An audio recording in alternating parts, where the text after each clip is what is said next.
I am so emotional as I start this episode because literally 5 minutes ago, it was announced that Zvi Feldman has been retrieved from Syria. Zvi Feldman, who? Are you not sure as well? Well, unfortunately, the phenomenon of hostages in Israel is a long-standing history, something that we haven't just experienced in the last 2 years, where it's become much more famous, but bodies being stolen by our enemies has been a tactic used for years. And 43 years ago, Zvi Feldman's body was taken into Syria and we couldn't find it. And today, finally, his body was retrieved, identified, and his family was notified by Bibi Netanyahu, who showed up. And this is extremely, extremely emotional because at the moment, there is this unbelievable narrative going on that our leadership doesn't care about bringing back hostages.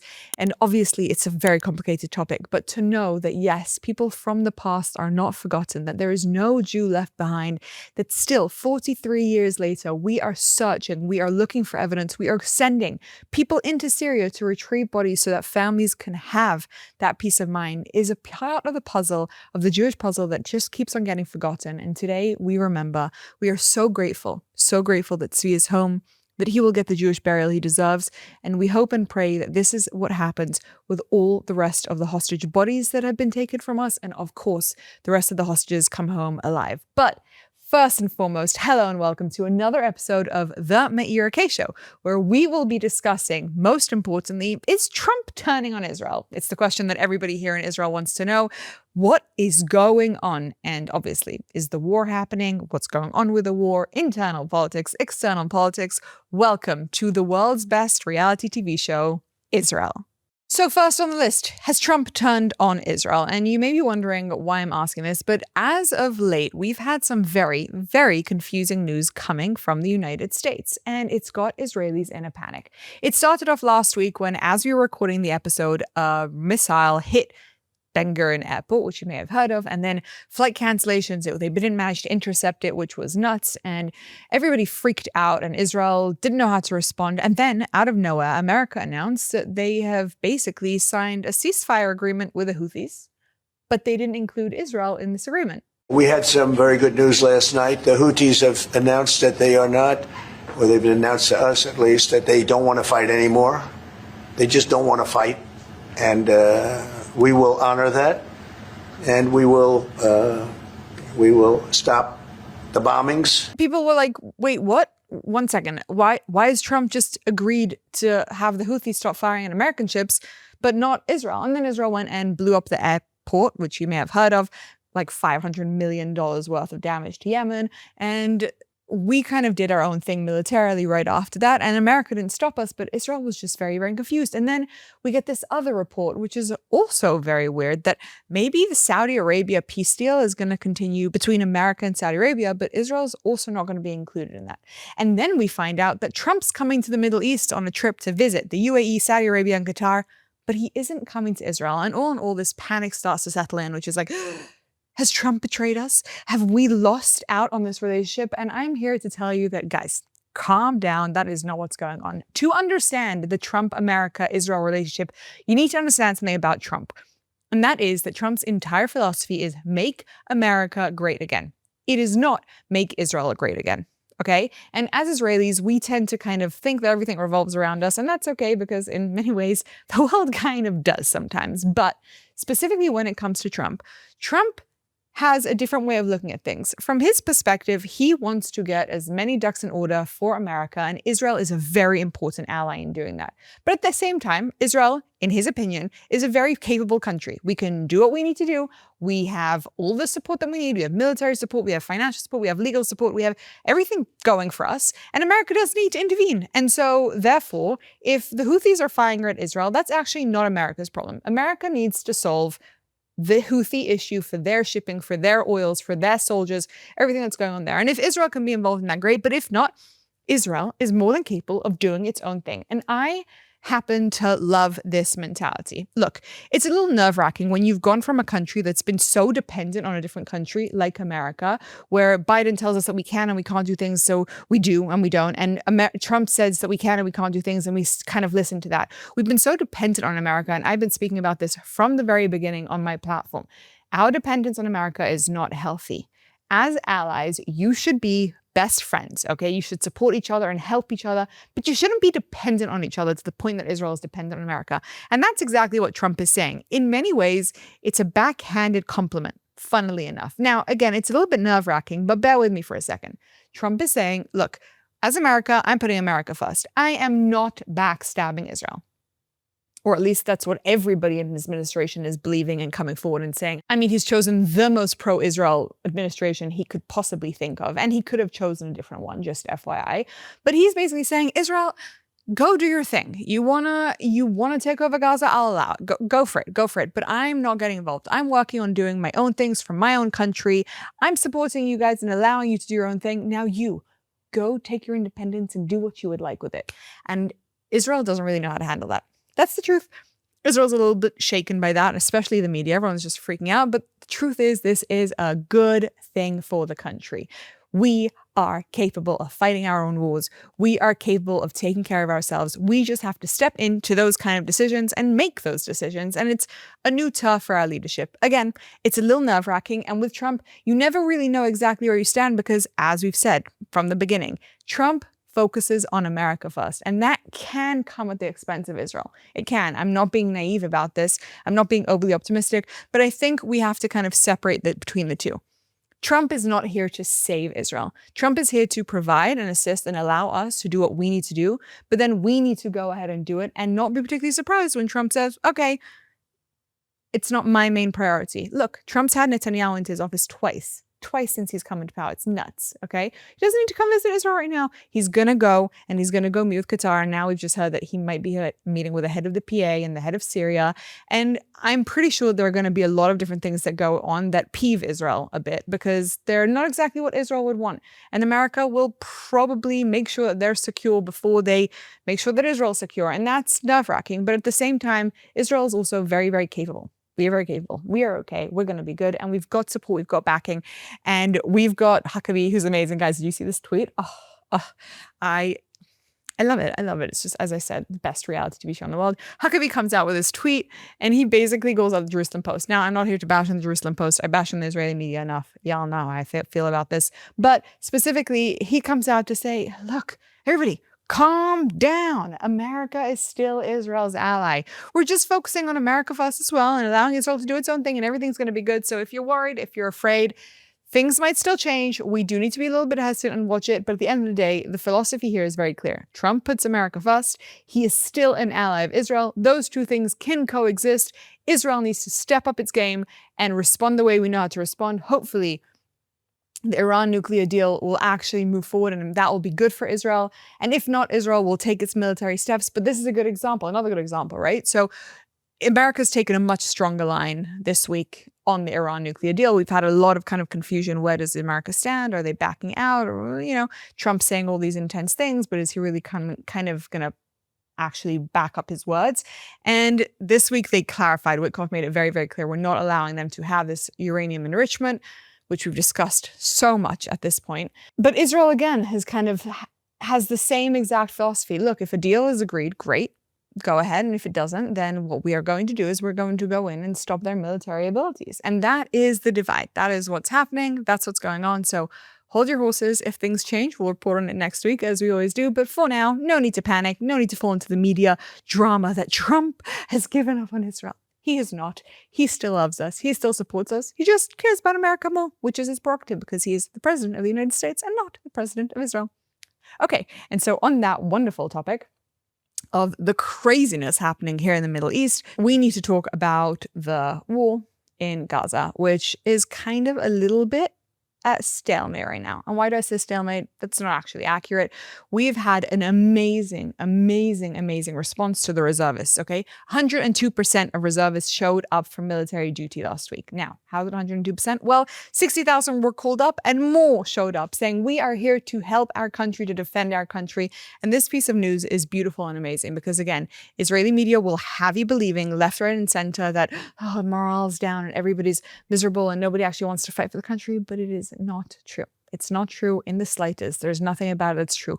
The majority of the country is here, is rallied, is ready to go, wants to fight, but we are waiting for this potentially big announcement from Trump, but also for Trump to see to finish his trip here in the Middle East and see if there's any kind of movement forward with the hostage negotiations, and a lot of pressure is being put on Qatar at the moment. But if there's any movement being done over there, but if no agreement is reached, we are going to start taking over Gaza. And by the way, we've almost destroyed 80% of Rafah, okay?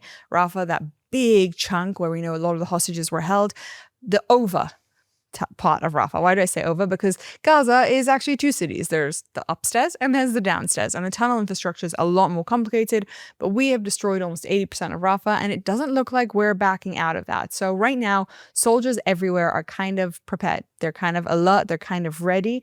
And by 18th of May, we will know if we are going in for an all-out war or if there is going to be a deal. And the hostage thing is just continuing, and it's absolutely heartbreaking. Last night, another heartbreaking video was released by Hamas with two hostages, and one of the hostages looking at a picture of his son on the wall. Just miserable, horrible propaganda, real psychological torture for everybody, for the families, for the entire country. And Hamas knows this, and it just propagates this kind of hatred towards the government, which they're inciting and trying as hard as they can in hopes to kind of shift the pressure for the deal to get the people of Israel to hate on the government so much that the government cave, but it's not looking likely. It's just not looking likely right now. Now, within everything that's going on in the war, we've got a few different dramas. So drama number one is a kind of a clash between the head of the IDF and the government. So this is an interesting conversation to have and something to think about, which is you've got the government and they are the ones in charge of the army, right? Self-explanatory, makes sense. But the head of the IDF is a headstrong guy. He knows what he wants militarily and he makes decisions. And sometimes those decisions are not exactly aligned with what the government want. And we're seeing this clash come up a little bit more often than we would want. Now, it's a good thing when the head of the IDF is headstrong, but also, does he have the right and the ability to make decisions that the people that we've chosen to be in power have made other decisions? I'm not so sure about that. And that's something that we're seeing just, again, it's happening a little bit too much at the moment. We're seeing things like the hostages, the government saying the hostages is not actually priority number one. It can't be priority number one. The end of Hamas should be.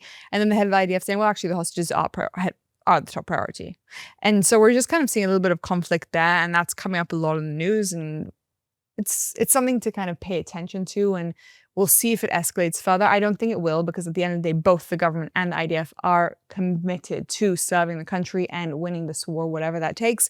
But that's definitely something that's being discussed at the moment. In the Judea and Samaria, we have eliminated probably the most wanted man there, which is amazing and really important, because there have been multiple more attempts at terror attacks from Judea and Samaria over this last week. And it's something for us to remember and recollect and to think about every single day, that there isn't terror attacks is a miracle. I mean, you have millions of these Palestinians living within us who really hate our guts. And our army is doing such a superb job at keeping them in check, that the fact that this isn't just happening all the time is amazing. But again, we are very much active in Judea and Samaria. It's just more one of those like silent war fronts that people don't talk about as much.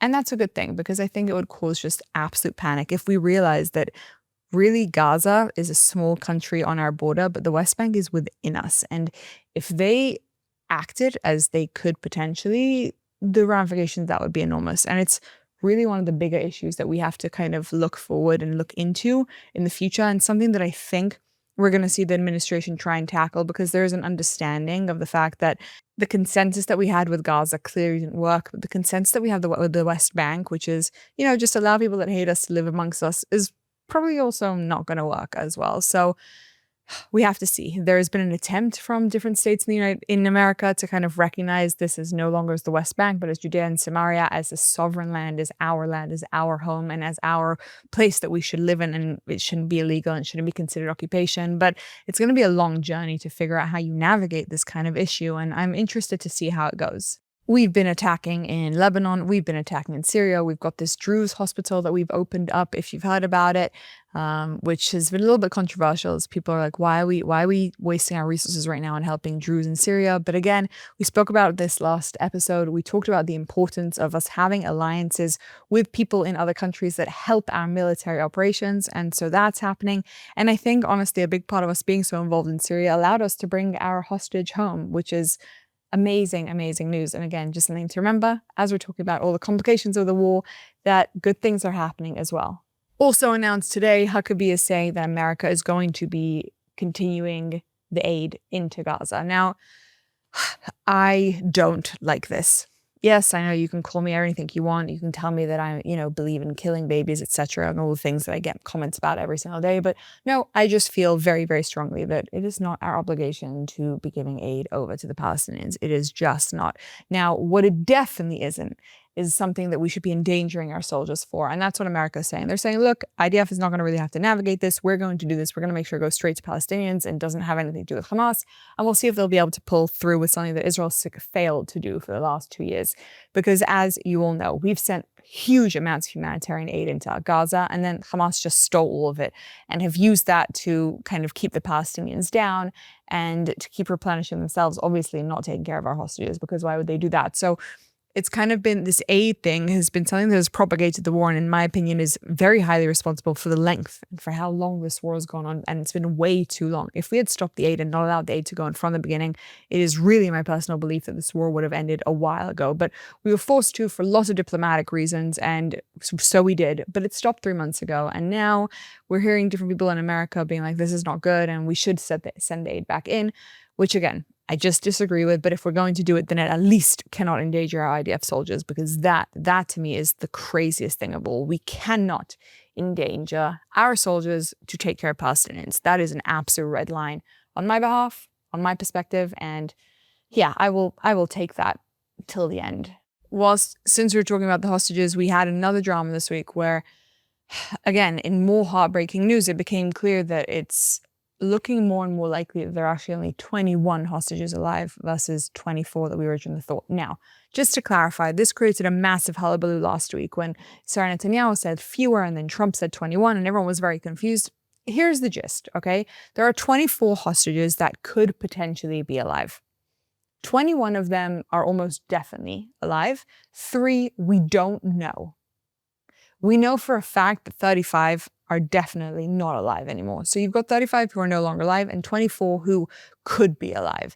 Right now, it's looking more and more likely that the number is 21 because, again, there are 3 that we just don't know, and that's the math, and that's the be-all and end-all of the drama. But can you just imagine being those families and finding out and hearing that maybe, I don't know, 3 hostages are not alive? Who are these hostages, etc.? It's a very, very complicated topic. This whole thing is unbelievably complicated. Now, whilst this whole hostage topic is very, very, very complicated, right? Are IDF soldiers' lives worth more or less than hostages? How do we even begin to calculate such a thing? Should the war stop? Should Hamas be allowed to continue? Who do we listen to? Which hostage families are right? The ones who are fighting for a deal at all costs, the ones who are saying that we shouldn't, at the expense of potential future hostages, release more terrorists. The conversation around this is very, very complicated. But what is clear is that this whole hostage family thing has been hijacked politically by people who hate our government. Hate our government so much that yesterday this statement came out, and it makes me sick to the stomach to have to read something like this, okay? And it reads as such. Netanyahu, not Hamas, is the real enemy of Israel. Let that sink in for a second. For somebody to claim that our government is more of an enemy to the country than Hamas is, means that we have gone so astray that we are really, really missing an enormous amount of context as to what's going on. We have created so much more hate than we have created understanding. And to me, this breaks my heart more than anything. No, Netanyahu is not more of an enemy to the state than Hamas is. He is not. You might disagree with him. You might not like the way he does things, and I can understand that.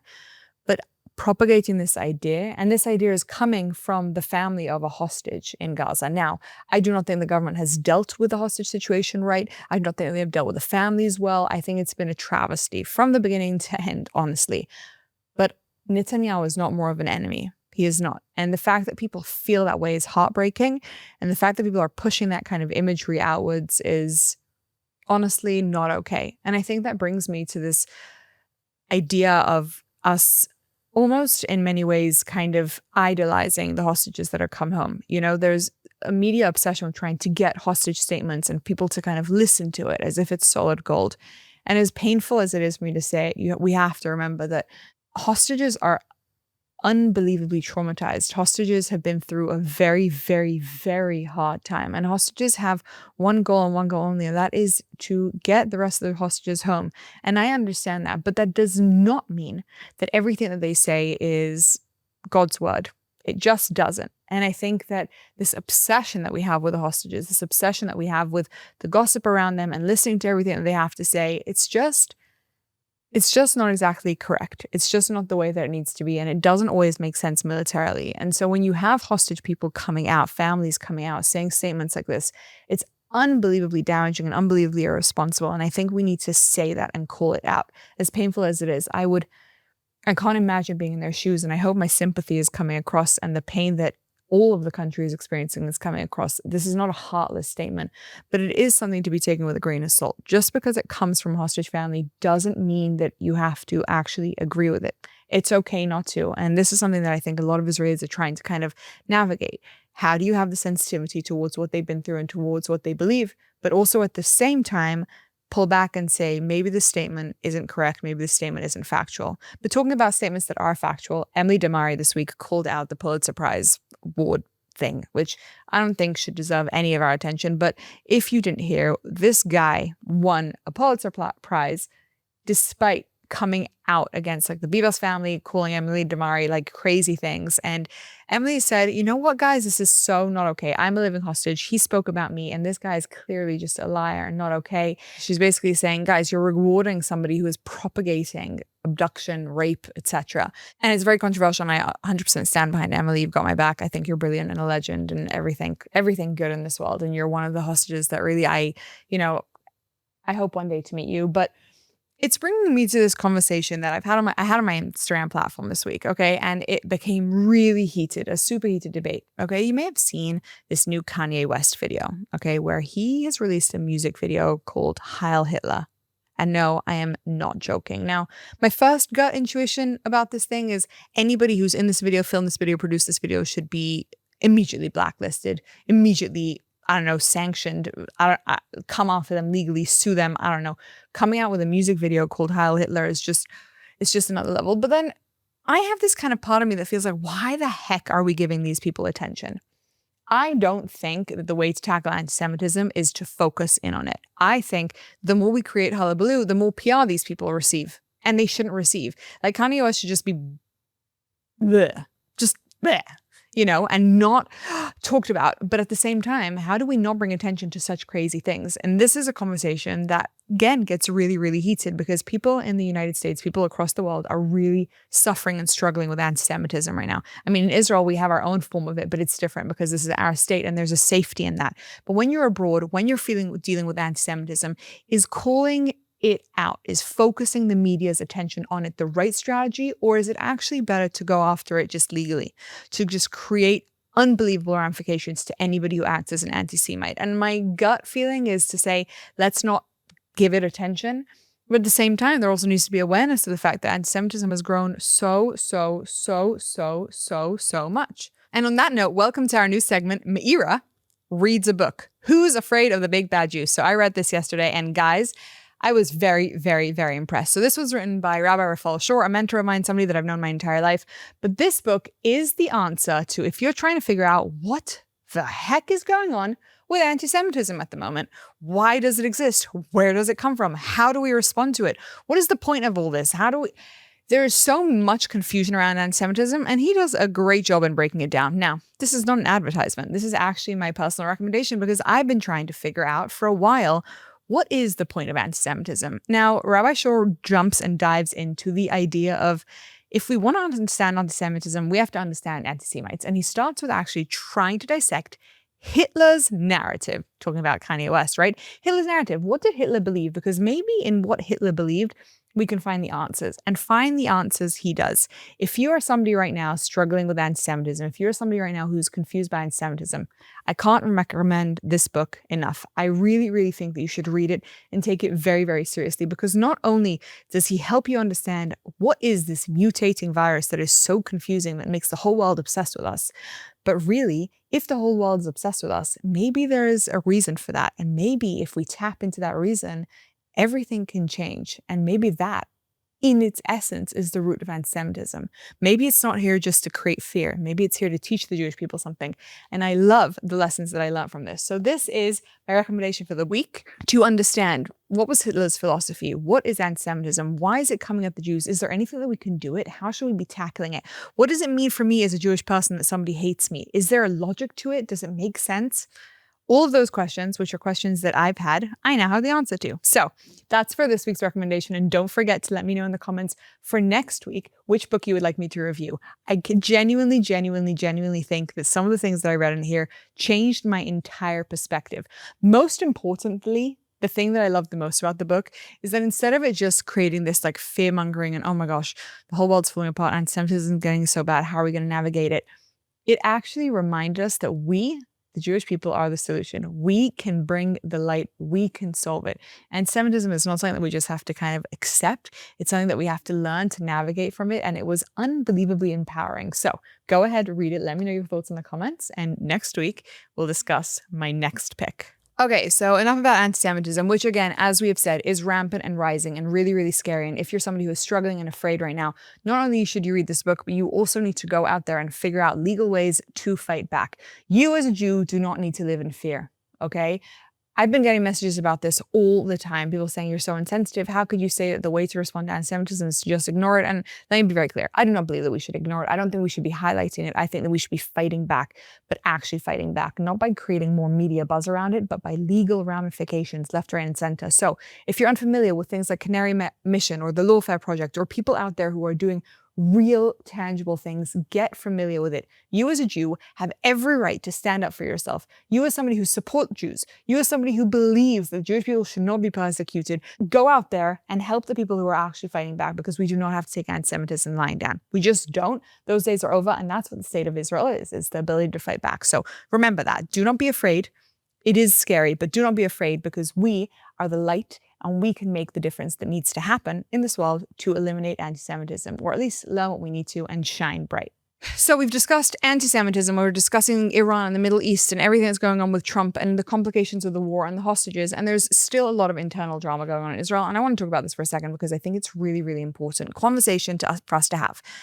How does a country navigate individual needs versus the needs of the entire country as a whole? Obviously, as this applies to hostages, that makes sense. But really, when you have certain individuals who have certain rights and certain needs, and the country says, wait, pause on those needs for a second, we're at war, how long can that continue for? It's a good question. It's an important question because it's something that keeps on coming up, right? We have so much internal politics here, okay? For example, we had a teacher strike this week. Why? Because teachers basically said some of their benefits were being cut down in an attempt to kind of cut down benefits to a lot of people so that we can have more money funneled towards the war. And teachers were like, absolutely not. We're not okay with this. And then they striked. And the country said, are you joking? Are you actually joking that you're striking right now? The men are at war. The women are barely managing to keep it together. You can't stop kids from going to school. But the teachers are like, yeah, but okay, but we also are human beings and we also have our rights. And then we have this with the Haredim as well. The Haredim are facing their own ultimatum at the moment as they're trying to navigate between this draft law that Netanyahu needs to figure out because the government coalition is in a bit of a drama around this. So first of all, let's back up and discuss what's happening with the Haredim. Pretty simply like this. The Haredim are refusing to draft. We know that because they don't believe in it, they don't agree with it, and we're not going to get into the ins and outs of if that's correct or if that's not. That's going to have to wait for another episode. But the Haredim are refusing to draft. And now, because nothing is being resolved and there's more and more sanctions against the Haredim because they're not agreeing to draft, the Haredim, by FYI, are the ultra-Orthodox here in Israel, they're threatening to not act in the government in the way that they should. Meaning that whilst they're not going to pull out of the coalition completely and lead us to next elections, they're saying we're not going to vote in on important laws. And obviously everyone's freaking out and saying like, are you guys joking? It's a war. We need to move things forward. You guys can't just not vote because it doesn't work for you. And it brings us back to this question. The Haredim, the teacher strike, when people have issues, but there is a bigger problem at hand, how much they put their issues aside. Now, I feel like, look, everybody's suffering economically right now. Everybody, the entire country, we're at war. Businesses are shutting down. Marriages are falling apart. Like things are complicated right now. So that, like, the war takes precedent over that. But at the same time, people have needs. Teachers need benefits. The Haredim have to figure out what they're going to do when it comes to who goes to the army. And all in all, it's such a complicated question to navigate. So this is a big topic happening right now in Israel on a lot of different areas, right? The Haredim and the strikes are just one small example, but what laws should be pushed forward in the government? Should they only be war related? How long can you pause that for? If the war's just going to continue for another year, how do you navigate this? And honestly, I'm not sure. My gut feeling is that there shouldn't be a huge amount of media attention on this. The media attention should be on the war, but things should be somewhat resolved. Like, don't cut too many teachers' benefits, but at the end of the day, everybody has to take some of a cut. And the truth is, I don't know. It's a good thing I'm not in government and I just have to talk about what's happening instead. We've also obviously got more drama with the Attorney General who just every day continues to prove that she is more and more corrupt. Like today they found out, not today, this week they found out that maybe she's in a relationship with one of the people who is testifying against Netanyahu in the government in the trials at the moment. I mean, can you imagine? Talk about a complete obstruction of justice. We've got that. We've got this guy, Urich, who is Netanyahu's advisor, whose detention has been extended because maybe they found lots of more money that's been traced from Qatar to him. So maybe he actually is a spy in the end, but we're not clear. But there hasn't been correct legal precedent set. And then we've got more drama like UNRWA. Remember UNRWA, yeah, that organization. So months and months and months ago, they were delegalized here in Israel, but then they continued to operate. And it's only this week that they were moved out of power. And it's like, why can't our bureaucracy just work? But I'm not here to complain. I am here to say that there is just a lot going on. There's a lot of complications. And in the light of war, there is also the realities of our day-to-day. We have bureaucracy systems that aren't so good, that really need improvement. We've got political drama and media drama, and things are just kind of, all in all, a little bit moving forward as regular life does in the light of a war. And it's a very weird thing to navigate. But I guess that's life. That's how sometimes it works. In the midst of all this, we've also got the Eurovision this week, which is very, very exciting. And we are praying for you, Valafed. Here's a little bit of a teaser.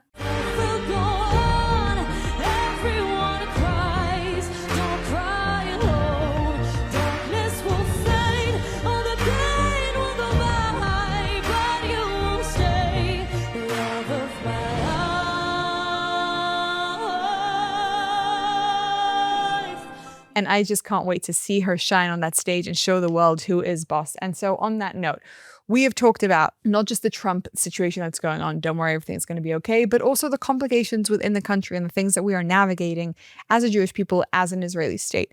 The Haredim, should they be drafting? Should they not be drafting? Should they be demanding rights for themselves? My strong feeling is absolutely not. Everybody's sacrificing, but okay, teachers should be paid more, not be sanctioned less. But what do you do with a budget that has a finite amount to it? We've also got money now being designated towards reservists. And this actually, to me, I think is the answer to all of these questions above. Okay, so right now, everybody is obsessing over all the negativity, because that's what the media does. We obsess over the negativity. We obsess over why the Haredim aren't drafting and if they're going to pull out of the government and if they're going to cause any sort of chaos within the government.